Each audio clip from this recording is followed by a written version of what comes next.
नमस्कार विद्यार्थियों, भारतीय संविधान एवं शासन व्यवस्था की कक्षा में आप सभी का स्वागत है।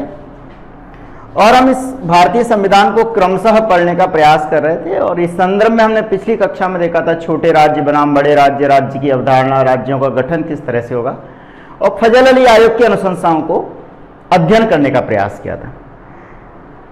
आज हम इस कक्षा में देखेंगे कि भारतीय संविधान के द्वारा जो देश के नागरिक हैं उनको क्या मौलिक अधिकार प्रदान किए गए हैं। और आज हम पढ़ने की कोशिश करेंगे मौलिक अधिकार। आज हम पढ़ने की कोशिश करेंगे भारतीय संविधान में मौलिक अधिकार। मौलिक अधिकार को हम लोग बोलेंगे फंडामेंटल राइट्स। फंडामेंटल राइट्स और फंडामेंटल राइट्स पढ़ने की कोशिश करेंगे। कोशिश का मतलब सफल प्रयास करेंगे। मौलिक अधिकार क्या होते हैं? मूलतः क्या होता है कि हमने कहा था कि भारतीय संविधान वह दस्तावेज या प्रलेख है जो व्यक्ति का राज्य के साथ संबंध बताता है। किसके संबंध बताता है? कि अगर व्यक्ति का राज्य के साथ क्या संबंध है। राज्य मतलब देश के साथ, यानी देश और नागरिकों में आपस में अंतर संबंध होते हैं। मूलतः क्या करता है कि राज्य से व्यक्ति क्या चाहता है। राज्य से अगर कोई व्यक्ति या नागरिक क्या चाहता है, जो चाहता है और राज्य यदि उसको वह दे दे, अर्थात राज्य अपने नागरिकों को कुछ अधिकार दे दे। क्या चाहता है? अधिकार चाहता है।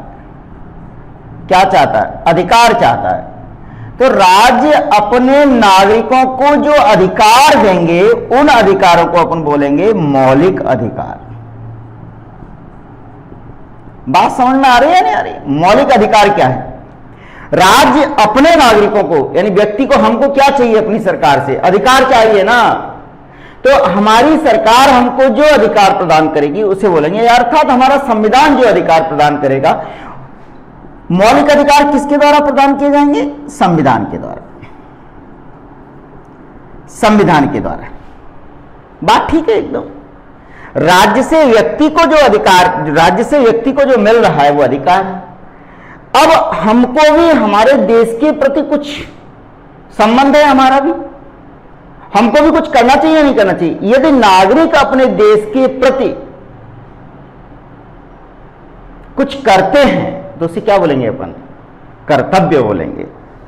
तो नागरिक राज्य को जो देते हैं, देश के नागरिक राज्य को, राज्य के प्रति क्या रखेंगे? कर्तव्य रखेंगे। और इन कर्तव्यों को भी क्या कहेंगे हम? मौलिक कर्तव्य कहेंगे, फंडामेंटल ड्यूटी कहेंगे। फंडामेंटल ड्यूटी, फंडामेंटल ड्यूटीज कहेंगे, मौलिक कर्तव्य कहेंगे। अर्थात बात एकदम क्लियर है। व्यक्ति को राज्य से जो चाहना पड़ेगा उसे क्या कहेंगे हम लोग? व्यक्ति राज्य से। राज्य किसको दे रहा है? राज्य दे रहा है व्यक्ति को। क्या दे रहा है? व्यक्ति को दे रहा है या नागरिक को दे रहा है? क्या दे रहा है? राज्य व्यक्ति या नागरिक को। जो दे रहा है उसे मौलिक अधिकार कह रहे हैं। और नागरिक जो अपनी सरकार के प्रति जो भाव रखते हैं, कर्तव्य का भाव रखते हैं, उसे अपन क्या बोलेंगे? मौलिक कर्तव्य। सवाल ये आया, सवाल प्रश्न ये उठा कि मौलिक अधिकार होते क्या हैं? हम किन अधिकारों को मौलिक अधिकार कहेंगे और ये किस प्रकार नागरिकों को प्रदान किए जाएंगे? तो पहली बात तो ये कि मौलिक अधिकार कहां है? मौलिक अधिकार भारतीय संविधान में है।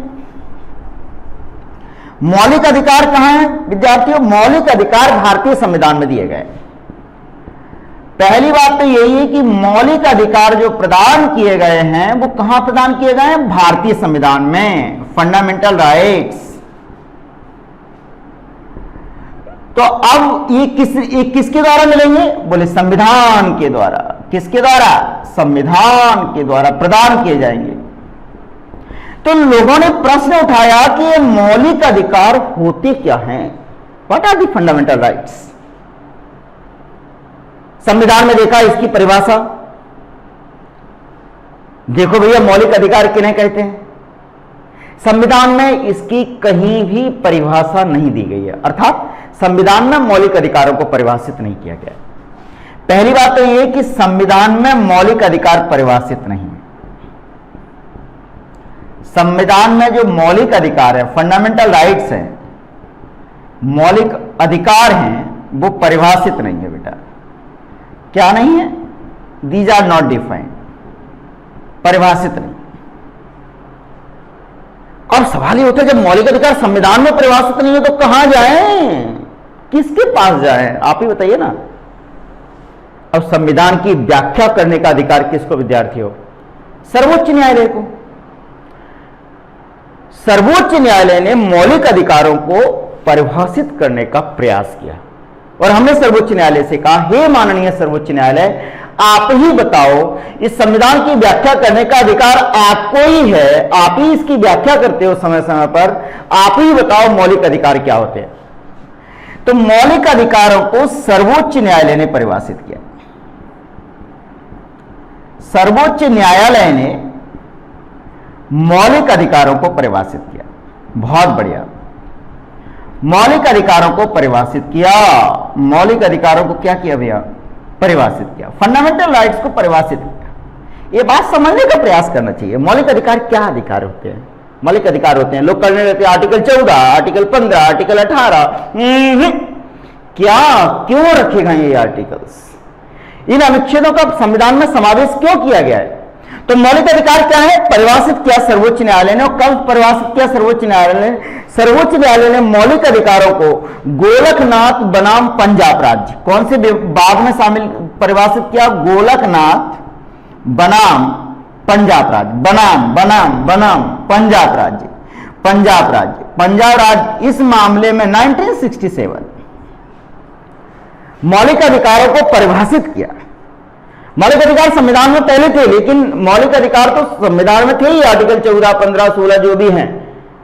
लेकिन मौलिक अधिकार क्या होते हैं, इस संबंध में सुप्रीम कोर्ट से कहा गया कि माननीय सर्वोच्च न्यायालय, आप जरा हमको बताने का प्रयास करें कि मौलिक अधिकार क्या है। और जब 1967 में इस बाद में मौलिक अधिकारों को परिभाषित किया, तो सर्वोच्च न्यायालय ने कहा, सर्वोच्च न्यायालय ने क्या कहा भैया? सर्वोच्च न्यायालय ने क्या परिभाषा दी मौलिक अधिकारों की? सर्वोच्च न्यायालय ने कहा, बे मौलिक अधिकार, समझिए, मौलिक अधिकार, सर्वोच्च न्यायालय ने कहा, सर्वोच्च न्यायालय ने कहा क्या कहा सर्वोच्च न्यायालय ने? वे प्राकृतिक अधिकार, कौन से अधिकार? वे प्राकृतिक अधिकार, मौलिक अधिकार क्या होंगे? वे प्राकृतिक अधिकार जो व्यक्ति के चहुमुखी विकास के लिए आवश्यक होते हैं। व्यक्ति के चहुमुखी विकास के लिए आवश्यक होते हैं। चहुमुखी विकास मैं यहां लिखूंगा, के लिए आवश्यक होते हैं। मैंने लाइन छोड़ी है जानबूझ के। चहुमुखी विकास के लिए आवश्यक होते हैं ऐसे प्राकृतिक अधिकार जो व्यक्ति के चहुमुखी विकास के लिए आवश्यक होते हैं, उन्हें मौलिक अधिकार कहते हैं। और ऐसा मैं नहीं कह रहा हूं, सर्वोच्च न्यायालय ने इसको परिभाषित किया। बोले चहुमुखी विकास क्या होगा? बोले क्या होना चाहिए चहुमुखी विकास? बोले पहले आदमी के पास अपनी मूलभूत आवश्यकता पूर्ति करने के लिए संसाधन होना चाहिए। तो चहुमुखी विकास में ब्रैकेट में क्या लिखेंगे बेटा? भौतिक विकास। पहला विकास कैसा होना चाहिए? भौतिक विकास होना चाहिए व्यक्ति का। पहला विकास कैसा होना चाहिए? भौतिक विकास।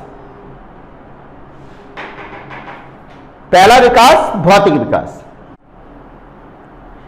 तो सर्वोच्च न्यायालय ने यह कहा विद्यार्थियों, वे प्राकृतिक अधिकार जो व्यक्ति के चहुमुखी विकास, चहुमुखी विकास में पहला विकास क्या आएगा कि अपने खाने पीने के लिए संसाधन होना चाहिए, मूलभूत आवश्यकताएं पूरी करने के लिए पर्याप्त संसाधन होना चाहिए।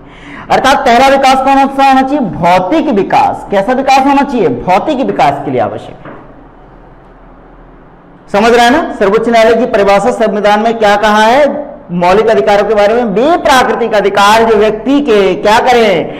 चहुमुखी विकास की स्थापना करें, भौतिक विकास। दूसरा क्या है? जब खा पी लिया तो उसके बाद बुद्धि यानी बौद्धिक विकास, चिंतन होना चाहिए या नहीं होना चाहिए? बिल्कुल होना चाहिए। भौतिक कॉमा बौद्धिक विकास, भौतिक कॉमा बौद्धिक।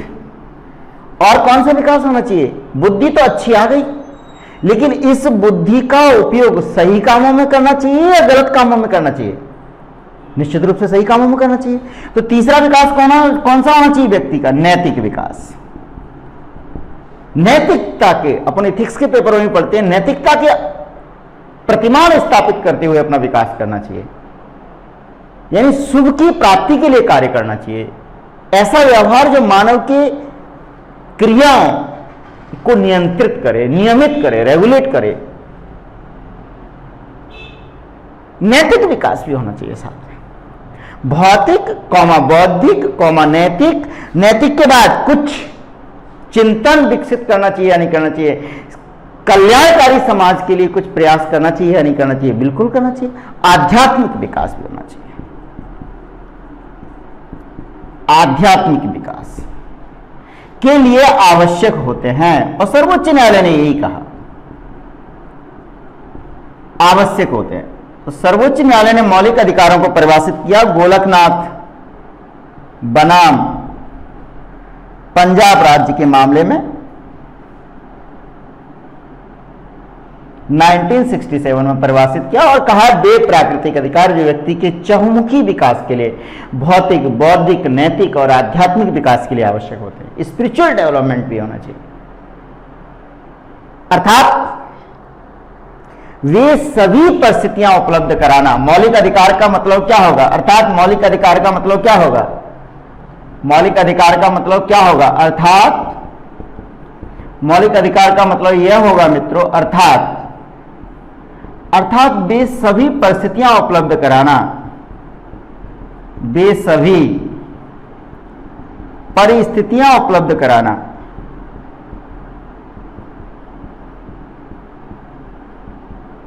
वे सभी परिस्थितियां उपलब्ध कराना जो व्यक्ति के समुचित विकास के लिए आवश्यक है, जो व्यक्ति के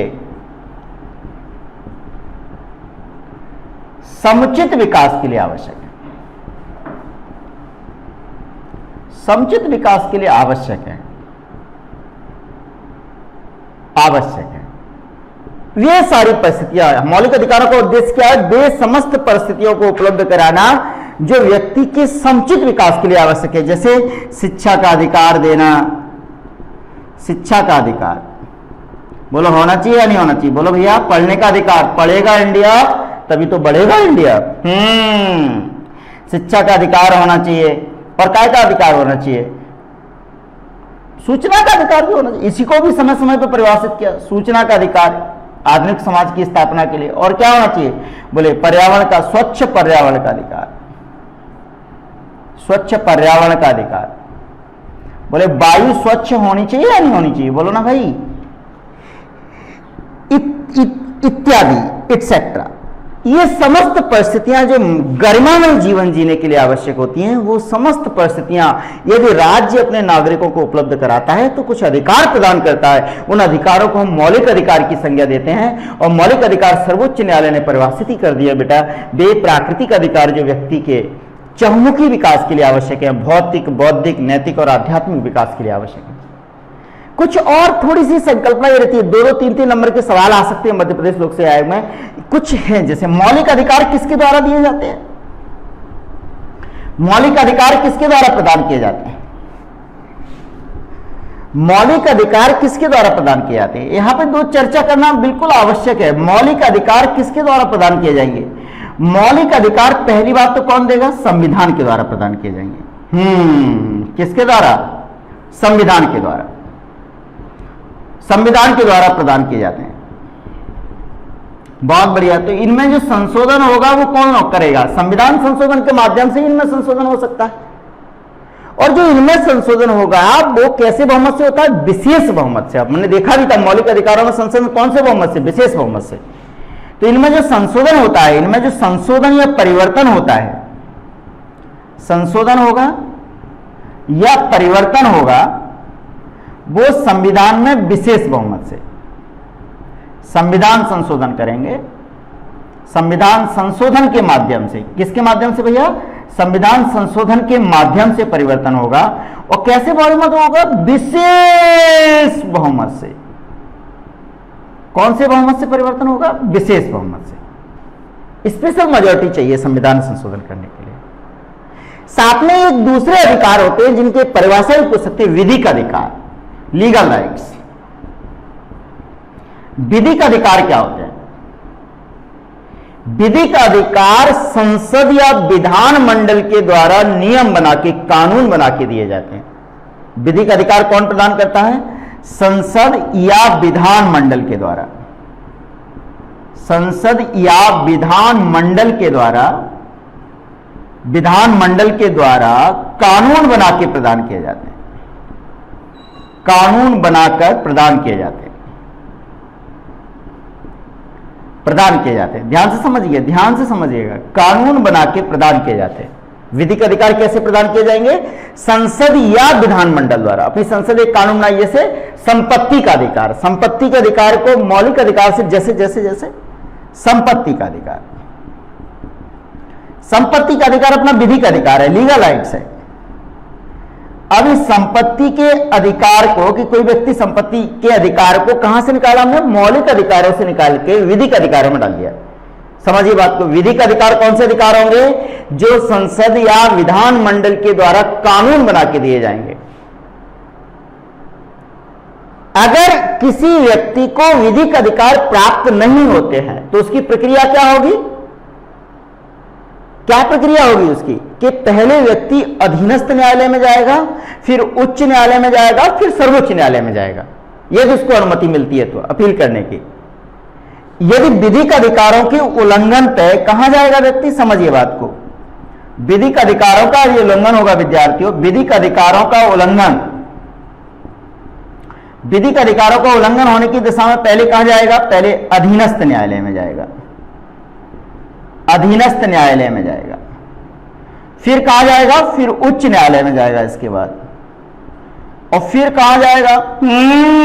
फिर कहां जाएगा? फिर सर्वोच्च न्यायालय में जाएगा। समझ रहे हैं ना बात को? यदि विधिक अधिकारों का उल्लंघन होता है तो व्यक्ति कहां जाएगा? पहले अपने लोअर कोर्ट में जाएगा, अपनी अपील करेगा, अपना प्रकरण दर्ज करेगा यदि उसका उल्लंघन होता है तो। और फिर कहां जाएगा? वो उच्च न्यायालय में, सर्वोच्च न्यायालय में, यदि उसको अनुमति मिलती है तो। किंतु मौलिक अधिकार के संदर्भ में क्या है? मौलिक अधिकार के संदर्भ में, मौलिक अधिकारों के संदर्भ में यदि मौलिक अधिकारों का उल्लंघन होता है,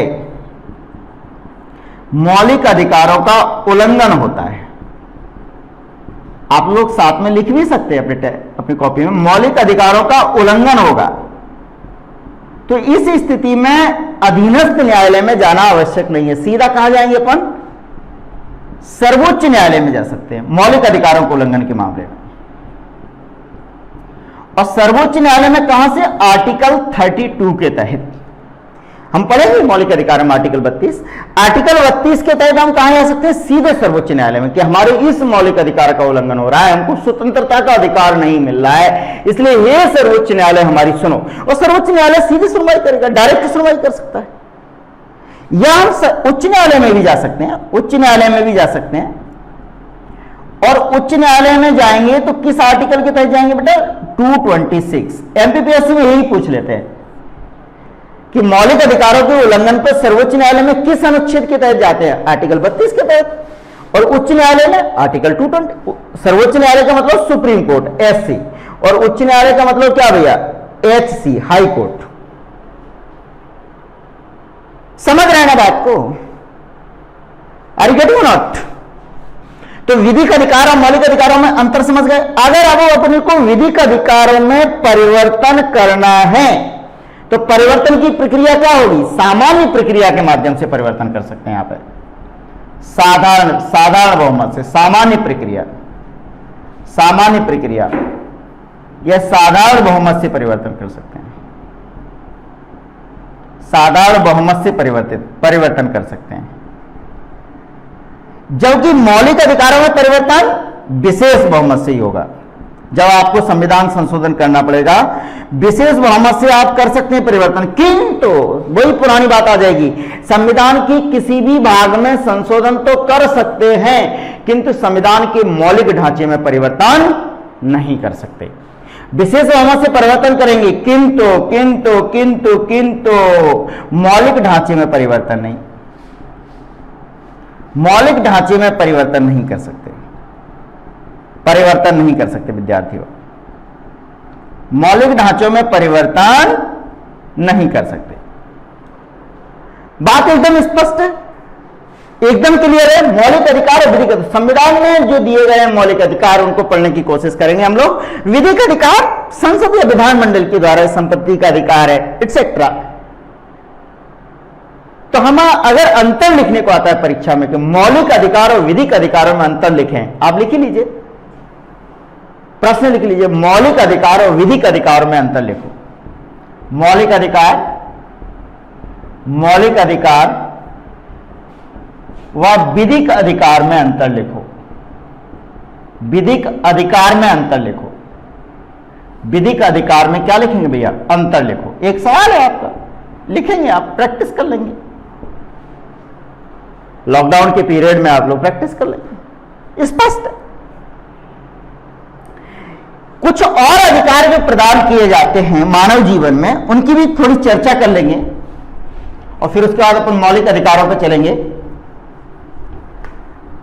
एक होते हैं प्राकृतिक अधिकार, प्राकृतिक अधिकार, नेचुरल राइट्स। प्राकृतिक अधिकार क्या होते हैं? जो व्यक्ति को जन्म लेते ही प्राप्त हो जाते हैं। इसमें संसद की जरूरत नहीं है, इसमें संविधान की आवश्यकता नहीं है, जन्म लेते ही प्राप्त होते हैं, जन्म लेने मात्र से प्राप्त हो जाते हैं, जन्म लेने से ही प्राप्त हो जाते हैं।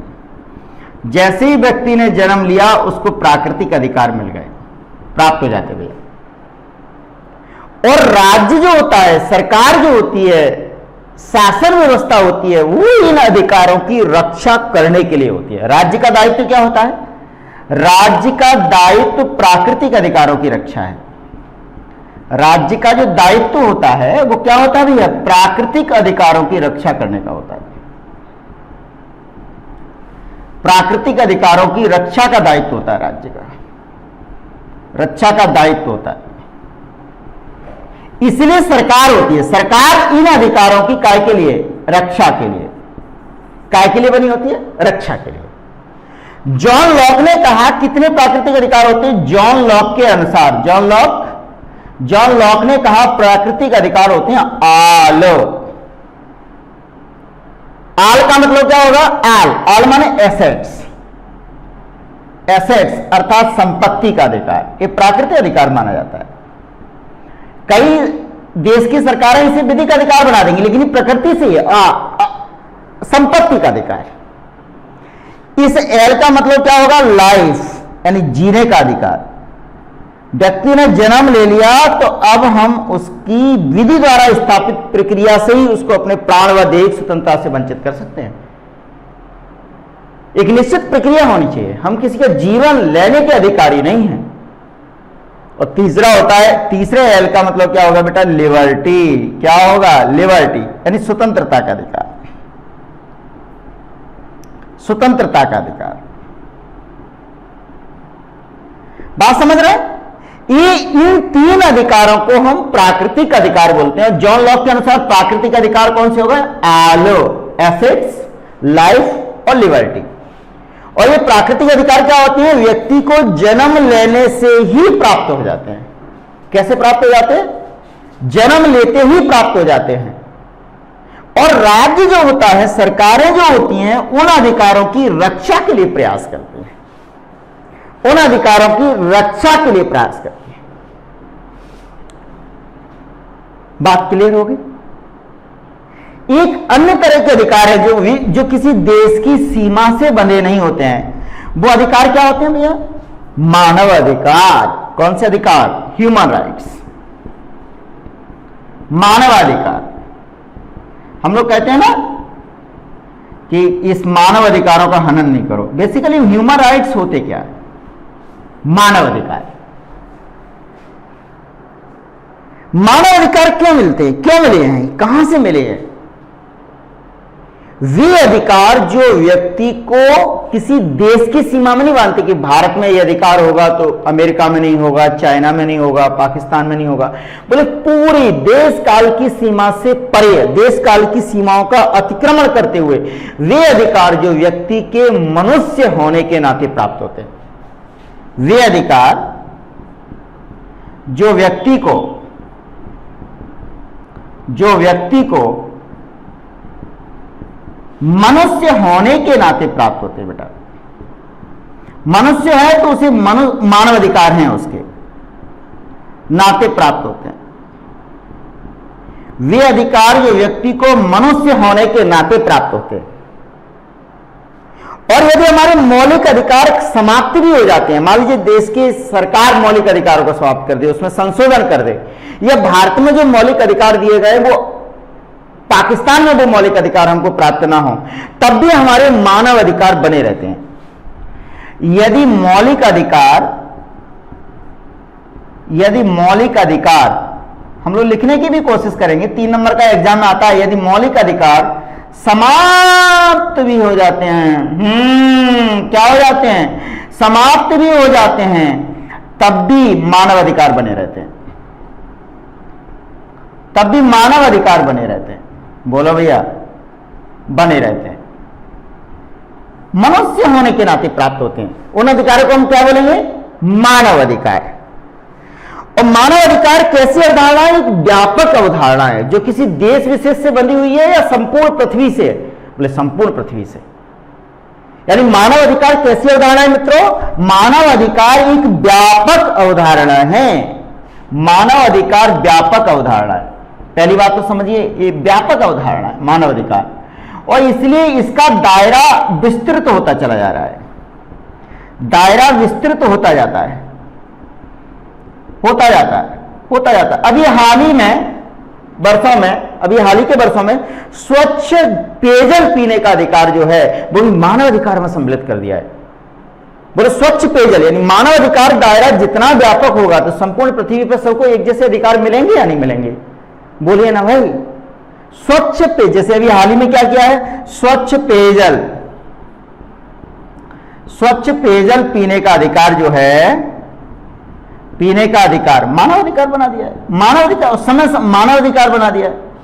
अधिकार क्या बना दिया है हमने, मानव अधिकार बना दिया है, मानवाधिकार बना दिया है। तो मानव अधिकार की जो दायरा है वो व्यापक है, और मनुष्य होने के नाते जो किसी देश की सरकार इनको खत्म नहीं कर सकती, किसी देश की सरकार इनको बिल्कुल खत्म नहीं कर सकती, मौलिक अधिकारों को खत्म कर सकती किसी देश की सरकार। अब हमको यहां पर स्वतंत्रता का अधिकार है, अब आप चाइना में जाइए तो स्वतंत्रता का अधिकार हो सकता है आपका सीमित हो जाए, और उसकी सरकार उसके संविधान के तहत आपका बदल जाए, किंतु मानव अधिकार नहीं बदलेगा आपका, ह्यूमन राइट्स जो है। इसलिए ह्यूमन राइट्स की घोषणा कौन करेगा, आप ही बताइए। अब किसी देश की सरकार करेगी या पूरे विश्व के स्तर पर होना चाहिए, पूरे विश्व के स्तर पर होना चाहिए विद्यार्थियों। और इसीलिए 10 दिसंबर 1948 को संयुक्त राष्ट्र संघ ने मानव अधिकारों की घोषणा की और कहा कि मानव अधिकारों का उद्देश्य क्या है। तो 10 दिसंबर 1948 को यूनाइटेड नेशंस ने 10 दिसंबर 1948 को कहा, भैया 10 दिसंबर 1948 को, 10 दिसंबर 1948 को किसने, संयुक्त राष्ट्र संघ ने, क्योंकि पूरे विश्व में लागू करवाना है, संयुक्त राष्ट्र संघ, यूनाइटेड नेशंस, यूएनओ ने कहा, मौलिक अधिकारों को परिभाषित करते हुए कहा कि सभी व्यक्ति स्वतंत्र रूप से जन्म लेते हैं। क्या कहा यूएनओ ने कहा बेटा कि सभी व्यक्ति क्या करते हैं, सभी व्यक्ति स्वतंत्र रूप से जन्म लेते हैं। बहुत बढ़िया, अच्छी बात कही, सभी व्यक्ति स्वतंत्र रूप से क्या करते हैं, जन्म लेते हैं, सभी व्यक्ति स्वतंत्र रूप से जन्म लेते हैं। वह मानवीय गरिमा तथा अधिकारों में, चाहे वो चीन का हो, चाहे वो पाकिस्तान का हो, चाहे वो इंडिया का हो, सब लोग समान हैं या नहीं, तथा मानवीय गरिमा व अधिकारों में समान हैं। मनुष्य होने के नाते मानवीय गरिमा व अधिकारों में क्या है बेटा, समान है। मानवीय गरिमा व अधिकारों में समान है। सभी व्यक्ति स्वतंत्र रूप से जन्म लेते हैं। जन्म लेने से पहले क्या पता हम कहां पैदा हो रहा है। ये तो सही हो गए कि हम इंडिया में पैदा हो गए, हम अमेरिका में भी पैदा हो सकते थे, हम मंगल ग्रह पर भी पैदा हो सकते थे। अब जीवन है यदि वहां पे तो क्या है, सभी व्यक्ति स्वतंत्र रूप से जन्म लेते हैं तथा मानवीय गरिमा व अधिकारों में क्या है बेटा, समान है तथा भावना के साथ। तथा सभी लोगों को कैसे रहना चाहिए, लड़ झगड़ के रहना चाहिए या आपस में समन्वय के साथ। बोले सभी को भ्रातृत्व की भावना के साथ तथा सभी लोगों को, यूनाइटेड नेशंस ने कहा सभी लोगों को काय की भावना के साथ, भ्रातृत्व की भावना के साथ, भ्रातृत्व की भावना के साथ परस्पर सहयोग से रहना चाहिए, परस्पर सहयोग से रहना चाहिए, सहयोग से रहना चाहिए, परस्पर सहयोग के साथ, परस्पर सहयोग की भावना होनी चाहिए। भारतीय संस्कृति में भी है, अयम निज परो वेति गणना लघु चेतसाम उदार चरिता नाम तो वसुधैव कुटुंबकम। यह मेरा है, ये पराया है, ऐसी गणना तो छोटी प्रवृत्ति के लोग करते हैं। उदार हृदय वालों के लिए तो ये पूरी पृथ्वी ही क्या है, परिवार की तरह है। और जब पृथ्वी परिवार की तरह है तो वहां किसका जन्म होगा, वहां पे मानव अधिकारों का जन्म होगा बेटा, मानव अधिकारों का जन्म होगा, ह्यूमन राइट्स का जन्म होगा। हम इस संविधान में देखेंगे, भारतीय संविधान में, कि मौलिक अधिकार किस तरह से प्रदान किए गए। तो ये मानवाधिकारों से संबंधित अवधारणा संयुक्त राष्ट्र संघ दी। एक प्रश्न जो आप लोग लिखेंगे 3 नंबर में आ सकता है मध्य प्रदेश लोक सेवा आयोग में, जो 3 मार्कर्स होते हैं, कि प्राकृतिक अधिकार और मौलिक अधिकारों में अंतर स्पष्ट करें। क्या प्रश्न आ सकता है विद्यार्थियों? प्राकृतिक अधिकार व मौलिक अधिकार में अंतर स्पष्ट करें। प्राकृतिक अधिकार व मौलिक अधिकार में क्या स्पष्ट करें, अंतर स्पष्ट करें। आ सकता है और आप कर लेंगे अंतर आसानी से, 3 नंबर प्राप्त हो जाएंगे आपको। और 3 नंबर प्राप्त हो जाएंगे तो धीरे धीरे आपके एसडीएम बनने का राजपथ खुलता चला जाएगा। अब हम ये देखें कि भारतीय संविधान में मौलिक अधिकारों का जो समावेश किया गया है वो किसी एक दिन का परिणाम था या एक क्रमिक विकास था। बहुत महत्वपूर्ण अवधारणा है। कब मौलिक अधिकारों की मांग की गई, कब से हमने स्वतंत्रता संग्राम में इनकी मांग की और कब भारतीय संविधान में इसको सम्मिलित किया गया और कैसे कैसे सम्मिलित किया गया।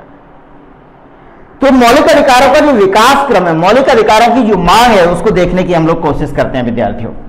ये प्रश्न जरूर लिखेंगे आप लोग, मौलिक अधिकार तथा प्राकृतिक अधिकारों में क्या अंतर है। मौलिक अधिकारों की मांग कब की गई मित्रों? मौलिक अधिकारों की मांग, फंडामेंटल राइट्स की मांग कब की गई?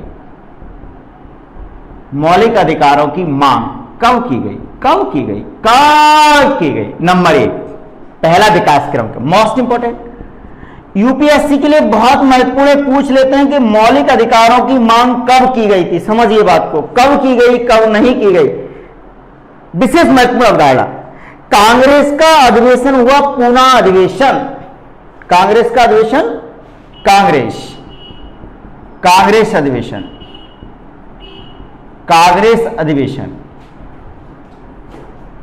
कांग्रेस अधिवेशन हुआ, पूना में प्लांट था 1885 का अधिवेशन,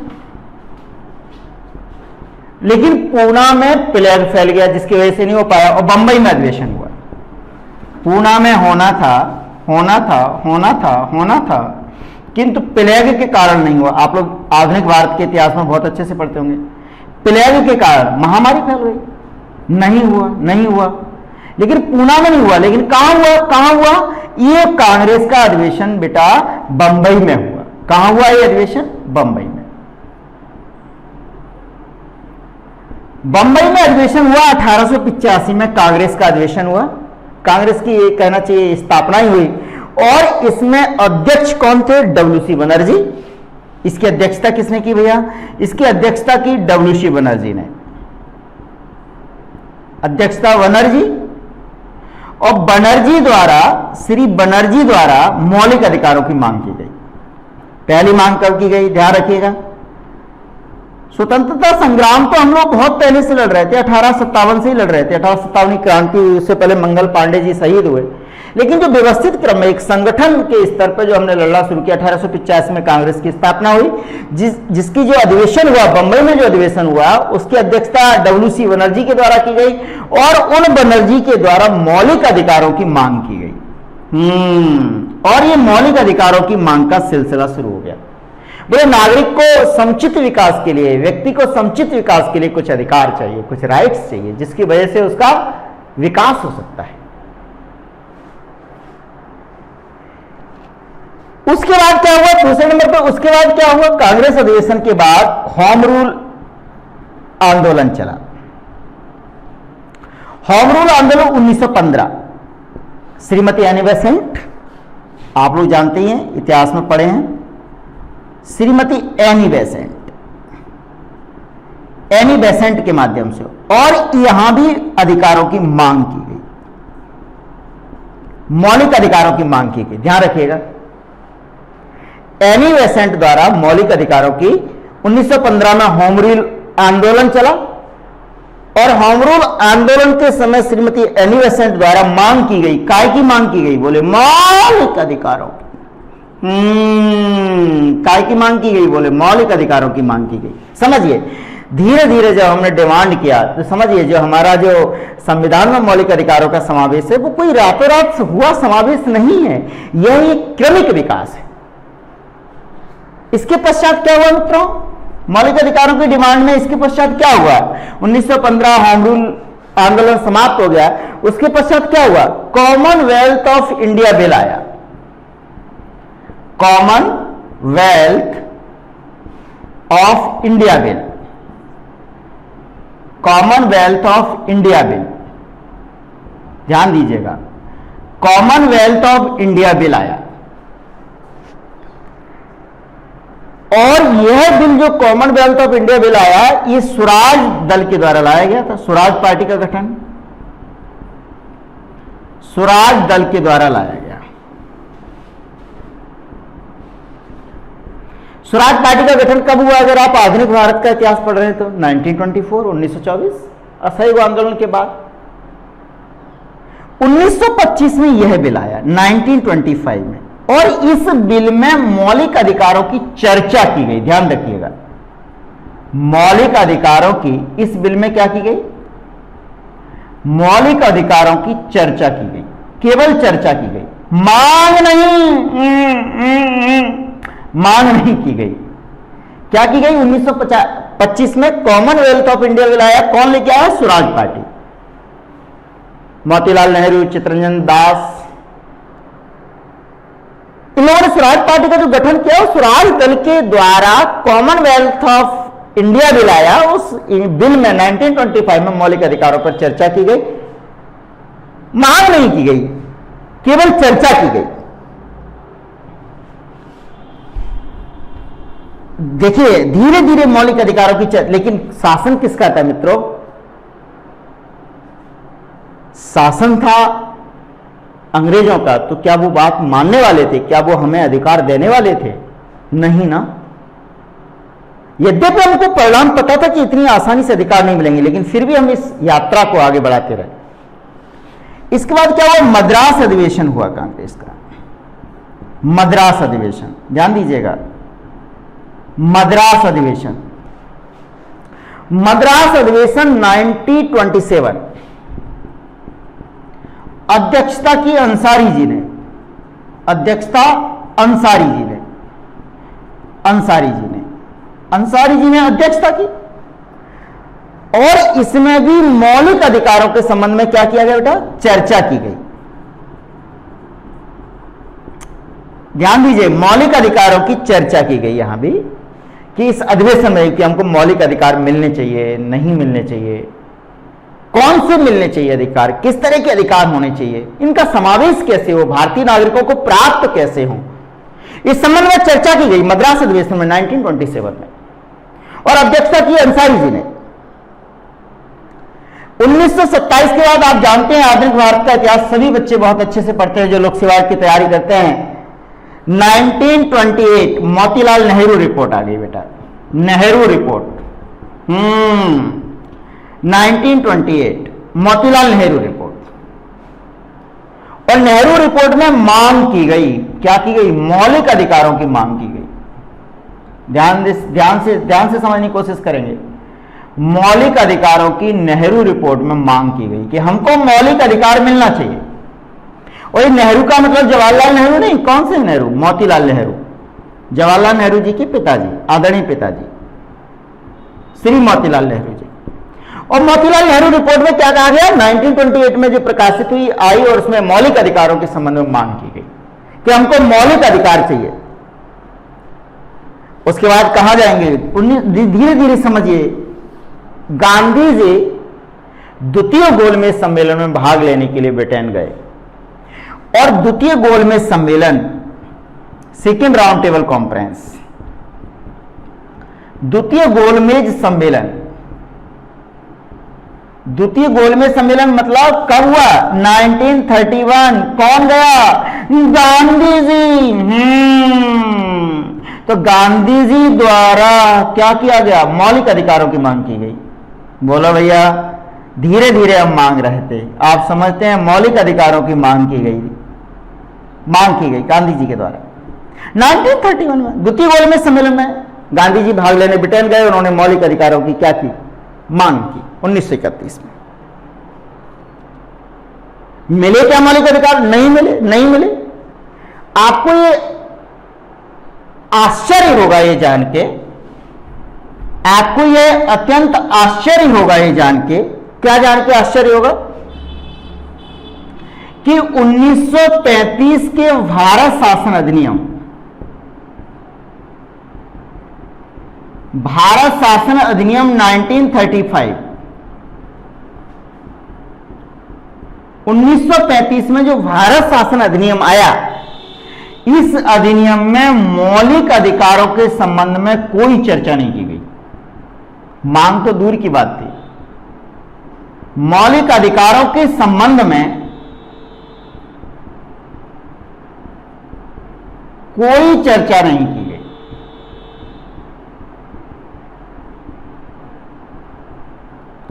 भारत शासन अधिनियम 1935 जो आया, मौलिक अधिकारों के संबंध में कोई चर्चा नहीं की गई। 1935 ये पूछा जाता है कि निम्न में से किसमें मौलिक अधिकारों के संबंध में चर्चा नहीं की गई? तो विद्यार्थियों को लगता है कि भारत शासन अधिनियम 1935 से तो मैक्सिमम संविधान अपन ने लिया है, अधिकतम संविधान लिया है। संविधान का 60% हिस्सा आंतरिक स्रोत पर जहां निर्भर करता है, तो उसमें भारत शासन अधिनियम प्रमुख भूमिका निभाता है। तो बोले पता है, भारत शासन अधिनियम 1935 में मौलिक अधिकारों के संबंध में कोई चर्चा नहीं की गई। अत्यंत महत्वपूर्ण है, अत्यंत महत्वपूर्ण।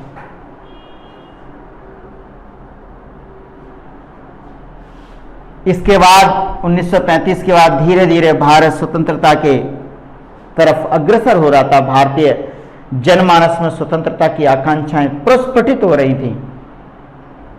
तो संविधान सभा में पटेल की अध्यक्षता में एक समिति बनी। संविधान सभा में अगला कदम क्या हुआ भैया? संविधान सभा में पटेल जानते हैं? वल्लभ भाई पटेल की अनुशंसा पर, पटेल की समिति की अनुशंसा पर, समिति की अनुशंसा पर मौलिक अधिकारों का समावेश किया गया। मित्रों,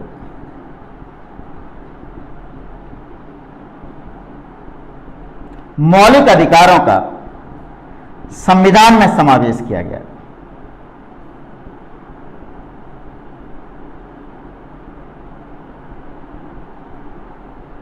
समझ गए? पटेल की अनुशंसा पर सरदार वल्लभ भाई पटेल की अध्यक्षता में एक समिति का निर्माण हुआ संविधान सभा में, और उसमें उस समिति की अनुशंसा पर मौलिक अधिकारों का संविधान में समावेश किया गया। ये मौलिक अधिकारों का एक क्रमिक विकास है जो संविधान में आने तक धीरे धीरे हुआ। तो शुरू कहां से हुआ? 1885 कांग्रेस का प्रथम अधिवेशन जो बंबई में हुआ। अब जैसे ही मौलिक अधिकारों को भारतीय संविधान में समावेश किया गया, सम्मिलित किया गया, तो भारतीय संविधान में मौलिक अधिकार कहां दिए गए हैं? आप ही बताइए ना, आप भी संविधान पढ़े हैं ना भैया, पढ़े हैं ना? तो भारतीय संविधान में जो मौलिक अधिकार दिए गए हैं, भाग 3 भारतीय संविधान में मौलिक अधिकार देखना है बेटा अपने को। अब हम समझने का प्रयास करते हैं किस तरह के अधिकार हैं भारतीय संविधान में। मौलिक अधिकार, फंडामेंटल राइट्स, ध्यान से पढ़ेंगे, बहुत अत्यंत आवश्यक। मौलिक अधिकार संविधान के भाग 3 में, कौन से भाग 3 में अनुच्छेद कहां से कहां तक दिए गए भैया? अनुच्छेद 12 से लेकर के 35 तक। संविधान के भाग 3 में अनुच्छेद 12 से लेकर के 35, 12 से लेकर के 35 तक मौलिक अधिकारों को प्रदान किया गया है। उन मौलिक अधिकारों को विस्तृत रूप से पढ़ने का प्रयास करेंगे।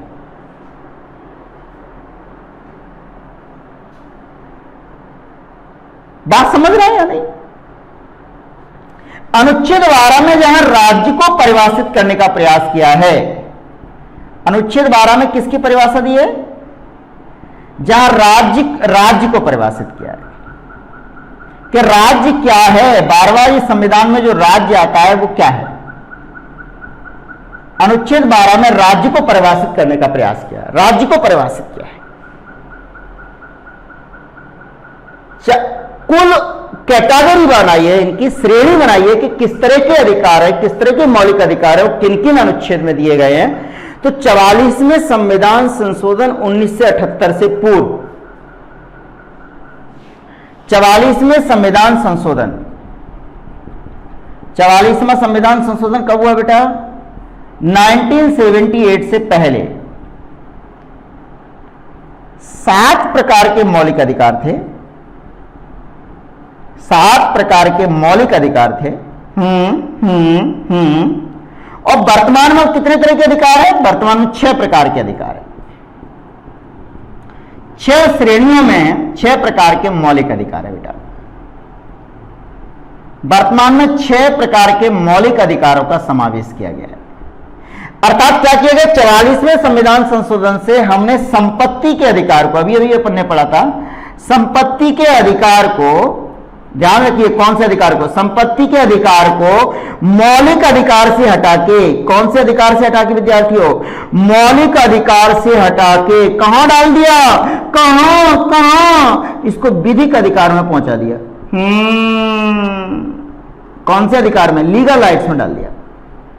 इसलिए अब कितनी श्रेणी रह गई? 7 प्रकार की श्रेणी के बजाय भारतीय संविधान में 6 प्रकार के मौलिक अधिकारों का समावेश है, जिनका हम विस्तार से अध्ययन करने का प्रयास करेंगे। और जितने अच्छे से हम मौलिक अधिकार पढ़ेंगे उतना संविधान की समझ और अच्छी होगी हमारी। और परीक्षा में और सवाल जरूर आता है परीक्षा में, यहां से मौलिक अधिकारों से संबंधित प्रश्न प्रारंभिक परीक्षा में, मुख्य परीक्षा में, और यदि आपको अच्छे से गहनता से आपने मौलिक अधिकारों का अध्ययन किया है तो साक्षात्कार में भी बेहतर प्रदर्शन कर सकते हैं। तो 6 प्रकार के कौन से अधिकार हैं? बोले पहला श्रेणी जो है भारतीय संविधान में मौलिक अधिकार है, वो कौन सी श्रेणी है? पहली श्रेणी है बोले समानता का अधिकार। पहले समानता स्थापित करो सब में। तो पहली श्रेणी कौन सी है बेटा? समानता का अधिकार। समानता का अधिकार। और समानता का अधिकार कहां से कहां दिया गया? आर्टिकल 14 से लेकर के 18 तक। भारतीय संविधान के आर्टिकल 14 से लेकर के 18 तक समानता का अधिकार दिया गया है। काय का अधिकार दिया है? समानता का अधिकार। Right of equality, right of equality, समानता का अधिकार भारतीय संविधान। और समानता का अधिकार कहां दिया है? आर्टिकल 14 से लेकर के 18 तक। राइट ऑफ इक्वलिटी, पहले सब लोग समान तो हो, ऊंच नीच भेदभाव ये सब तो नहीं होना चाहिए। जब सब लोग समान हो जाएंगे तो फिर क्या मिलेंगे? बोलो, स्वतंत्रताएं मिलनी चाहिए या नहीं मिलनी चाहिए? बोले मिलनी चाहिए। तो दूसरी श्रेणी कौन सी है भैया? स्वतंत्रता का अधिकार। काय का अधिकार? स्वतंत्रता का अधिकार। और स्वतंत्रता का राइट ऑफ फ्रीडम, स्वतंत्रता का अधिकार संविधान में कहां दिया है? किस आर्टिकल से? स्वतंत्रता अधिकार in right of freedom. Right of freedom, स्वतंत्रता। बोले हम स्वतंत्र जन्म लिए हैं ना, स्वतंत्र होना चाहिए। और स्वतंत्रता अधिकार कहां से कहां तक? कहां से कहां तक? कहां से कहां तक? बताओ ना लाला। समझ गए? आर्टिकल 19 से लेकर के 22 तक समझ रहे हैं? परीक्षा के लिए बहुत महत्वपूर्ण, समता का अधिकार, समानता का अधिकार, राइट ऑफ इक्वलिटी 14 से लेकर के 18, 19, हम एक एक अनुच्छेद को बड़े बारीकी से अनुच्छेद, किंतु, परंतु, खंड सब कुछ अध्ययन करने का प्रयास करेंगे।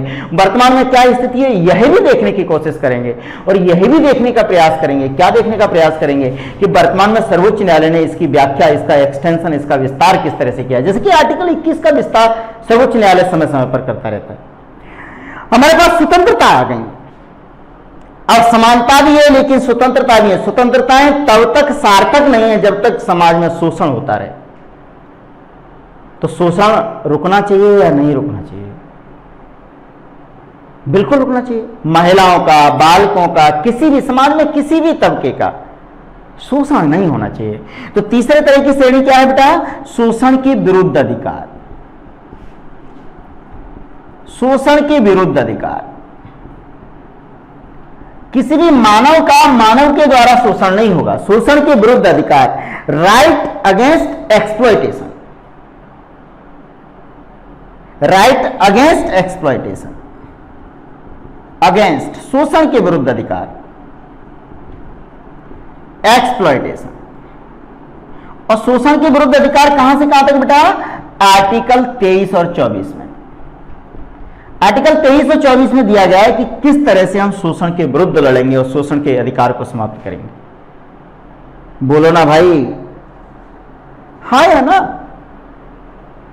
आपको समानता मिल गई, स्वतंत्रता मिल गई, शोषण के विरुद्ध भी अधिकार प्राप्त हो गया। अब आप कह रहे हैं हम अपने अंतःकरण से, आज ही देखिए लॉकडाउन में आज धार्मिक स्थल खोल रहे हैं, पूजा स्थल खोल रहे हैं, बोले हम अपने मन से अपने अनुसार पूजा करना चाहते हैं। बोले करिएगा, बोले धार्मिक स्वतंत्रता चाहिए हमको, हमको नमाज अदा करना है, हमको मंदिर में आरती करना है, हमको अरदास करना है, हमको गुरुद्वारा जाना है, चर्च जाना है, हमारे अंतःकरण के अनुसार हमें स्वतंत्रता चाहिए। अपनी उपासना पद्धति हमें स्वयं चाहिए। क्यों चाहिए? क्यों चाहिए? क्योंकि भारतीय संविधान की प्रस्तावना में ही कहते क्या विचार, अभिव्यक्ति, धर्म और उपासना की स्वतंत्रता चाहिए। तो चौथी श्रेणी कौन सी है बेटा? धार्मिक स्वतंत्रता का अधिकार। मौलिक अधिकार चौथी श्रेणी कौन सी है? बोले धार्मिक स्वतंत्रता का अधिकार। धार्मिक स्वतंत्रता का अधिकार, धार्मिक स्वतंत्रता चाहिए, धार्मिक स्वतंत्रता का अधिकार। और संविधान में कहां से कहां दिया गया? आर्टिकल 25 से लेकर के 28 तक। आर्टिकल 25 टू 28 धार्मिक स्वतंत्रता का अधिकार दिया गया है। रिलीजियस फ्रीडम, रिलीजियस फ्रीडम, धार्मिक स्वतंत्रता, राइट ऑफ रिलीजियस फ्रीडम, धार्मिक स्वतंत्रता का अधिकार। बोले हम अपने अंतःकरण के अनुसार उपासना पद्धति को स्वीकार करें, अपने देवता को स्वीकार करें। कोई कृष्ण का भक्त है तो कोई राम का भक्त है, कोई नमाज अदा करता है। ये संविधान में मौलिक अधिकार नागरिकों को प्रदान किया गया, आर्टिकल 25 से लेकर के 28 तक। अगली श्रेणी क्या है बेटा? संस्कृति एवं शिक्षा संबंधी अधिकार। बोले हमारा विशेष कल्चर है, विशेष संस्कृति है, उसको परिरक्षण का अधिकार हमारे पास होना चाहिए। बोले रखिएगा, हमें क्या आपत्ति है। तो अगली श्रेणी क्या है? संस्कृति एवं शिक्षा संबंधी अधिकार। संस्कृति एवं कल्चरल एजुकेशन, शिक्षा संबंधी अधिकार, कल्चरल है, शिक्षा संबंधी अधिकार। तो ये कहां दिया गया बेटा? आर्टिकल 29 से 31 संस्कृति एवं शिक्षा संबंधी अधिकार है। Educational, cultural and educational right है। बोले सभी अधिकार ये बेकार हो जाएंगे यदि इनको लागू करने की प्रोसेस नहीं हो, एनफोर्समेंट पावर नहीं हो, प्रवर्तन अधिकार नहीं हो किसी संस्था में। तो सारे अधिकार क्या हो जाएंगे? सारे अधिकार निरर्थक हो जाएंगे। बोले अंतिम अधिकार कौन सा है? बोले छठवां अधिकार है, बोले संवैधानिक उपचारों का अधिकार, रेमेडियल, संवैधानिक उपचारों का अधिकार। और इसको दिया गया भारतीय संविधान में आर्टिकल 32 में। और इसी, ये बहुत महत्वपूर्ण आर्टिकल है, संवैधानिक उपचारों का अधिकार क्या है? क्या आर्टिकल 32 के तहत हम सीधे कहां जा सकते हैं? बोले सर्वोच्च न्यायालय जा सकते हैं अगर आपके मौलिक अधिकारों का उल्लंघन हुआ है तो सर्वोच्च न्यायालय जा सकते हैं। और आर्टिकल 226 के तहत कहां जा सकते हैं? सीधे उच्च न्यायालय जा सकते हैं, सीधे उच्च न्यायालय जा सकते हैं। तो आप समझ रहे हैं, समझने की कोशिश करिए। संस्कृति एवं शिक्षा संबंधी अधिकार आर्टिकल 29 से 31, संवैधानिक उपचारों का अधिकार, और सर्वोच्च न्यायालय फिर रिट जारी करता है जिनको अपन पढ़ेंगे। अधिकार प्रच्छा, बंदी प्रत्यक्षीकरण, उत्प्रेषण, प्रतिषेध। समझ रहे हैं ना बात को? इस तरह की व्यवस्था भारतीय संविधान में मौलिक अधिकारों के समावेश के बाद प्राप्त हुई। संपत्ति के अधिकार को हमने पहले ही बता दिया आपको, जो संपत्ति का अधिकार था 7वां, वो संपत्ति के अधिकार को हमने क्या किया है? संपत्ति के अधिकार को हमने क्या किया है? हमने विधिक अधिकार बना दिया है। मौलिक अधिकारों से हटा के हमने विधिक, और दोनों में अंतर क्या है हम लोग पहले ही समझ गए हैं कि विधिक अधिकार क्या करेंगे, विधिक अधिकार क्या करेंगे। इनके उल्लंघन पे हम कहां जा सकते हैं? अधीनस्थ न्यायालय जाएंगे, फिर उच्च न्यायालय जाएंगे, फिर सर्वोच्च न्यायालय जाएंगे, और इनके उल्लंघन पे हम कहां जाएंगे? सीधे सर्वोच्च न्यायालय में। और सीधे कहां जाएंगे? उच्च न्यायालय में। और इसको 44वें संशोधन से बनाया गया। और विधिक अधिकार कौन से आर्टिकल में बनाया गया बेटा? आर्टिकल 300 का। और यहां से कहां से हटाया गया? आर्टिकल 31 से हटाया गया। अनुच्छेद 31 से संपत्ति के अधिकार को हटाया गया और कहां बनाया गया? बोले संपत्ति के अधिकार को जैसे हटाया तो यहां 31 ना लिखने की बजाय क्या लिखेंगे? 29 और 30। और आर्टिकल 31 जो संपत्ति का अधिकार था उसको अपन ने विलोपन किया, और विलोपन करके क्या बताया? विधिक अधिकार बनाया। और किस संविधान संशोधन के माध्यम से बनाया बताइए? 44वां संविधान संशोधन। 44वां संविधान संशोधन, 44वां संविधान संशोधन के माध्यम से 44 अमेंडमेंट। और कब हुआ लाला? ये 1978 में, 1978 में भारतीय संविधान का संशोधन हुआ। और उस समय हमने संपत्ति के अधिकार को मौलिक अधिकारों से हटा के क्या बना दिया? विधिक अधिकार बना दिया। आर्टिकल 31 यहां से हट गया या नहीं हट गया? बोलो ना भाई, हट गया ना। अब 29, 30, 31 कहां पहुंच गया? 300A में कन्वर्ट हो गया। 300 काम है। ये कई बार प्रारंभिक परीक्षा में सवाल पूछ लेते हैं कि मौलिक विधिक अधिकार को, जो संपत्ति का अधिकार है, उसे किस अनुच्छेद के तहत विधिक अधिकार घोषित किया गया? बात क्लियर हो रही? ये हमारे मौलिक अधिकारों के संबंध में प्रावधान है। 6 प्रकार की श्रेणी है मौलिक अधिकारों की। अब हम हर श्रेणी को पढ़ने का धीरे धीरे क्या करेंगे? प्रयास करेंगे। और हम देखेंगे कि आर्टिकल 12 में राज्य की परिभाषा देखेंगे, आर्टिकल 13 में देखेंगे, क्या देखेंगे? आर्टिकल 13 में हम देखेंगे ऐसी कोई भी विधि यदि संसद बनाती है जो मौलिक अधिकारों का उल्लंघन करती है तो उसे शून्य घोषित कर देगा सर्वोच्च न्यायालय। इसमें हम आच्छादन का सिद्धांत भी देखेंगे, पृथक्करण का सिद्धांत भी देखेंगे, फिर देखेंगे आर्टिकल 14 से लेकर के 18 विधि के समक्ष समता का सिद्धांत भी देखेंगे, स्वतंत्रता के अधिकार भी देखेंगे, और विशिष्ट सभी मौलिक अधिकारों को हम लोग पढ़ने का प्रयास करेंगे। आप लोग यही समझिए, मौलिक अधिकार क्या है, विधिक अधिकार क्या है, प्राकृतिक अधिकार क्या है, मानव अधिकार क्या है, और इनकी किस तरह से श्रेणी है और किस तरह से भारतीय संविधान में समावेश किया गया है। तो अगली कक्षा में हम लोग ये पढ़ने का प्रयास करेंगे कि आर्टिकल 12 क्या है, 13 क्या है, 14 क्या है, विशेष आर्टिकल और उसके संबंध में जो उपबंध है और लेटेस्ट जो सर्वोच्च न्यायालय के द्वारा जो गाइडलाइंस दी जाती है उसका एक्सटेंशन किया जाता है, ये भी देखने का प्रयास करेंगे। धन्यवाद।